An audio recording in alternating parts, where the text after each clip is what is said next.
അതായത് ഈ film fair അവാർഡിനെ പറ്റിയാണ് മമ്മൂക്ക പറയുന്നത്, വേറെ ആരെയും പറ്റിയല്ല. ഈ ഫിലിം ഫെയർ അവാർഡിൽ ഒരു പെണ്ണിൻ്റെ ഒരു രൂപത്തിലുള്ള ഒരു ട്രോഫിയാണ് അവർക്ക് കൊടുക്കുക.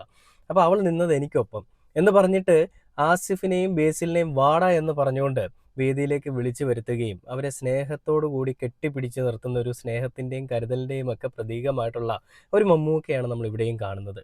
ആ ഒരു വീഡിയോ എന്തായാലും ഞാൻ കൂടുതൽ പറയുന്നതിന് മുൻപ് നിങ്ങളൊന്ന് കാണിച്ചിട്ട് ബാക്കി വീഡിയോയിലേക്ക് വരാം. ആൾക്കാരൊക്കെ പോയി സ്റ്റാക്ടറൊക്കെ മേടിക്കാൻ വരുമ്പോ അവസാനം എല്ലാരും മേടിച്ചവരും പോയി. അവരെ കൂടെ വന്ന ആൾക്കാരും പിന്നെ ഇവിടെ വലിയ നമ്മുടെ പ്രസംഗം കേൾക്കാനും നമ്മളെ കാണാനും ഒന്നും ആളുകൾ. അതൊക്കെ ആദ്യം കൊടുക്കുന്നത്